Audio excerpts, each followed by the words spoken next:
And joining me right now is that California Congressman, ranking member of the House Intel Committee, Devin Nunes. And Congressman, it is good to see you this morning. Thanks so much for joining us. Thank you, Maria. Great to be with you this You morning. need to be taking a victory lap. I know better than anybody because we did this every Sunday on my Sunday morning Futures program on Fox News, how you came out for 2 years and said, Maria, this is not true. This is a lie. This is what really happened. And you educated our viewers. So thank you for that. Well, thank you, Maria. It was really critical to have a show like yours because we could go on Sunday morning and we could really talk to the American people with a large audience and be able to stay on a long time. And I think that made a big difference because we could get down into the details of what is now known as Russiagate fiasco.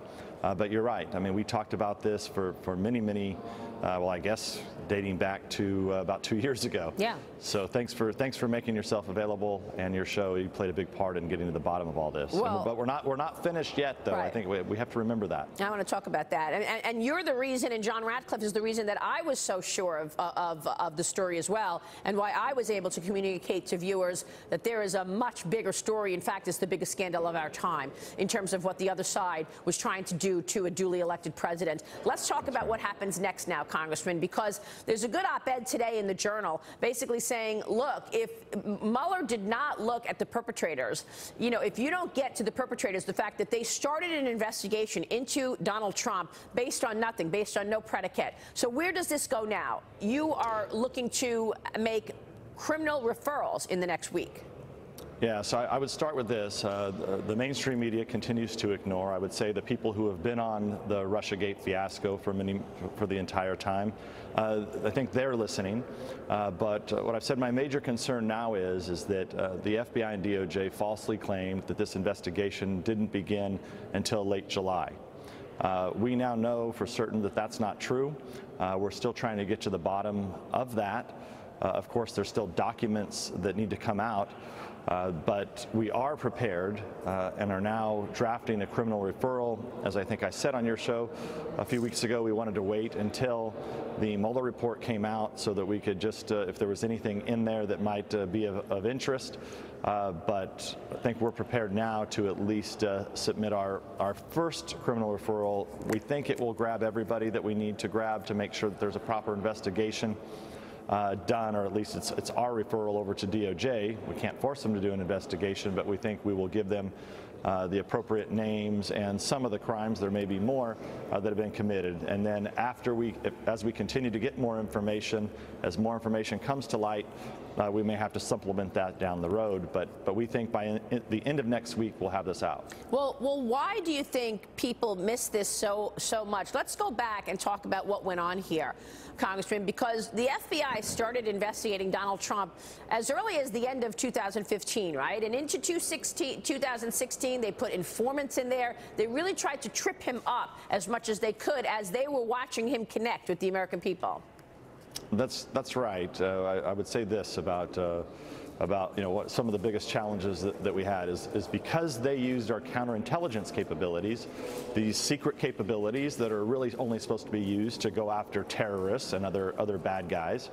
They actually turned it on a political campaign, and that's where they first went wrong. Now, my estimation is they used what's called counterintelligence because they could keep it siloed and hidden from the American people and from the rest of FBI and DOJ.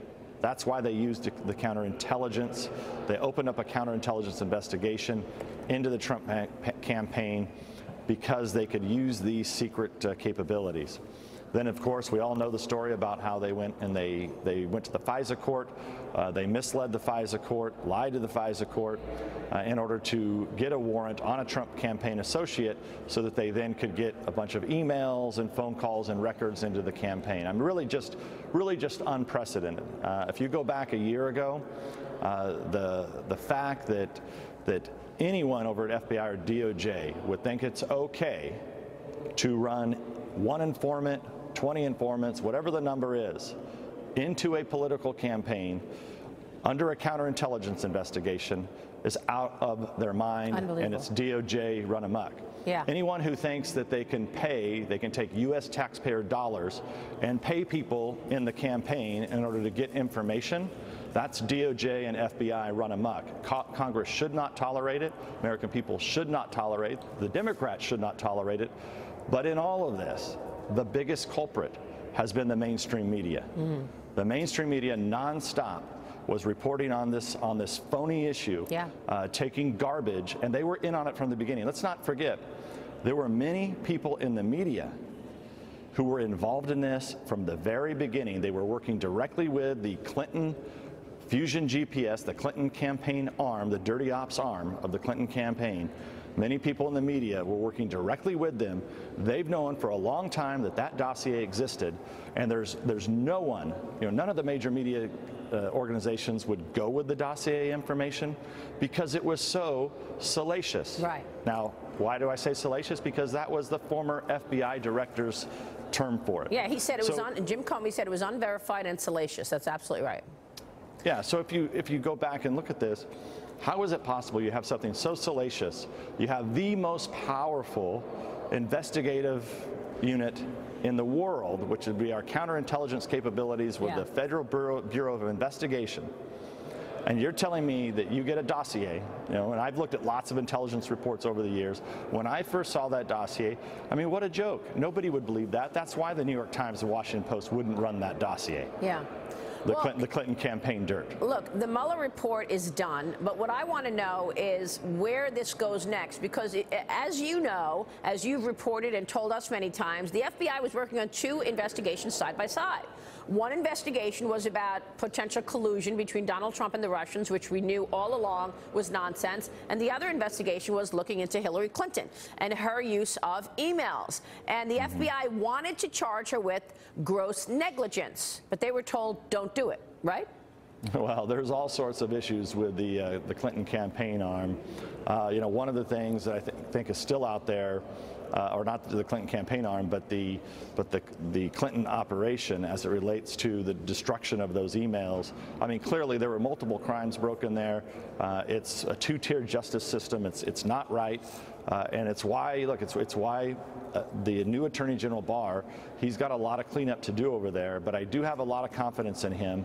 I really do. I think he's going to be able to get it done. So do you think that another investigation is going to start looking into Hillary Clinton, given the fact that she did exhibit gross negligence in terms of emails, classified documents, and then, of course, a lot of people say that that's really where the Russia collusion was. After all, the Clinton campaign paid for the dossier. They used Russian sources to find dirt on Donald Trump. She did sell a portion of the U.S.'s stockpile of uranium, and her foundation got $148 million. I mean, that's real money. She got it from a Russian company, and her husband made a speech in Moscow and got $500,000. All of this was ignored as the mainstream media tripped over themselves to say it was Donald Trump and not her. I mean, it's pretty incredible that during a campaign you had one candidate with real ties to Russia, the other having zero, and yet it's the other that gets in the headlines of collusion.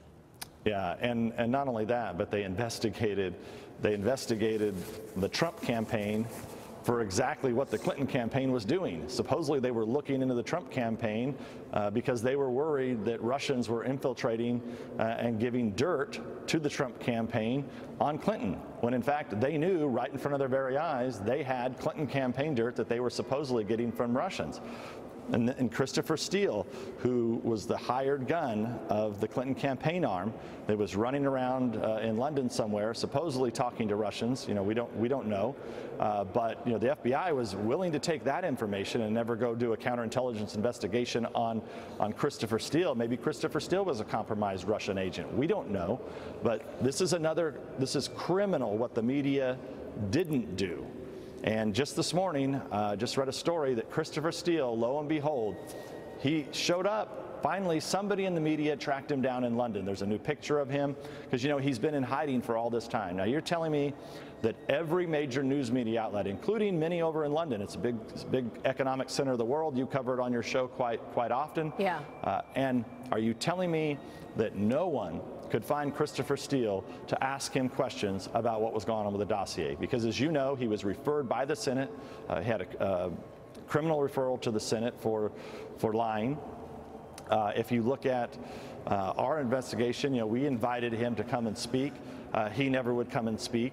And then lo and behold, after Mueller comes out and basically completely debunks the dossier, it's completely debunked now. The Clinton dirt is debunked. And now suddenly the media has time to go and track down Christopher Steele. I mean, what a joke. Right. Let me ask you about the Mueller report and whether or not you believe it should be made public. William Barr says he is going to make it available. A lot of people are calling for it in the next week. Of course, you know the Democrats, that's their new big outrage. They are ignoring the contents of the Mueller report and what we just found, and instead going toward, well, we want to see the whole report. Where do you sit on that?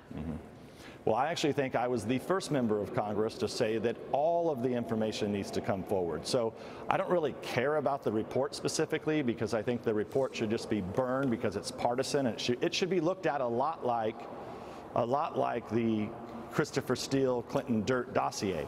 I mean, this is really Mueller's dossier is what this is, okay? So it was written by a bunch of partisans. However, there were a lot of interviews that were done. There were a lot of warrants that were issued. There's a lot of underlying information that could hypothetically fill in blanks to our investigation that I would like to see. But in terms of, I don't think people should put a lot of confidence in the intricacies of the Mueller report, because if you look at the Mueller indictments, they read like Russian spy novels. But at the end of the day, that was used on purpose. To hurt the American people and hurt those people, make it sound like those people were Russian agents. Congressman, stay with us. We want to get more on those criminal referrals and your lawsuit against Twitter. We'll be right back with more. Devin Nunes. Welcome back, and I am back with California Congressman, ranking member of the House Intel Committee, Devin Nunes, looking today at what you're doing in the House today, Congressman, because you're going to have hearings today, a hearing on Russia, right? Yeah, we're having an open hearing on Russia again today. So, look, I'm not, as you know, I've been a big critic of Russia. I've been a big critic of how we've handled Russia over the last decade. But I will tell you, I have no idea why the House Intelligence Committee is having an open hearing on Russia. Number one, we're supposed to be normally meeting with intelligence professionals. The people that they're bringing in today, most of whom look like very partisan actors.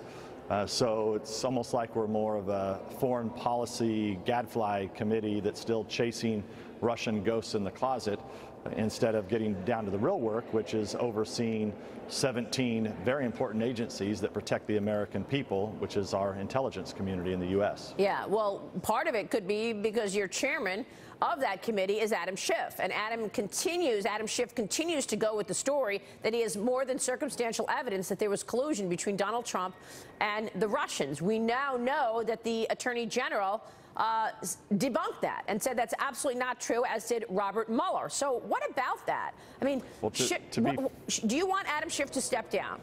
Well, to be fair, he didn't. He never produced the circumstantial evidence. As I understand, the case that they're making now is that there is evidence in plain sight. So I don't know exactly what that means, but I haven't seen it.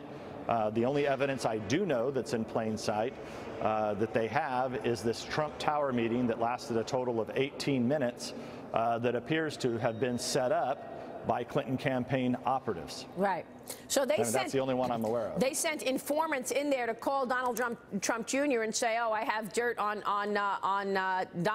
Hillary Clinton, so let's meet." So the informants even started before the actual investigation was launched officially in July of 2016. Look, this is just incredible. Yeah, go ahead, Congressman. Well, I just want to make sure, we have no idea at that point if the FBI was involved in that Trump Tower meeting, but there is no question that the Clinton campaign arm of Fusion GPS and Glenn Simpson and others were meeting before and after. They were representing that was one of their clients who had went in to supposedly deliver this dirt to the Trump campaign. If that's the evidence in plain sight, I would love to get some of those people in there and really know exactly what's happening, what happened there at the Trump Tower meeting, because I don't have a lot of confidence that the Mueller dossier got to the bottom of that. Real quick before you go, you're suing Twitter, and you're going to be suing other media companies as well. Now, they operate under the idea that they're not media companies, right? Like the social media companies. Is your lawsuit basically going to test that whole thinking that they are media companies, because a lot of people get their news from social media? Yeah, the social media companies in this country, and the tech oligarchs, as I call them, they're operating with very special deals. They're not treated like your company is, like Fox is. So now, it was in the old days, if they were just letting everybody throw stuff on the internet and only taking out criminal information, like if there were federal crimes being committed or something, that's something that, then it's an easy situation to deal with. But that's not what Twitter and these tech oligarchs are doing. Right. So when are you going to come out with the other media companies that you're suing? It'll probably be next week. All right, Congressman, we'll also look for your criminal referrals having to do with who started the investigation into Donald Trump. Congressman, thanks very much for joining us. Thanks for all your work, hard work in the last 2 years. You deserve praise. Good to see you, sir.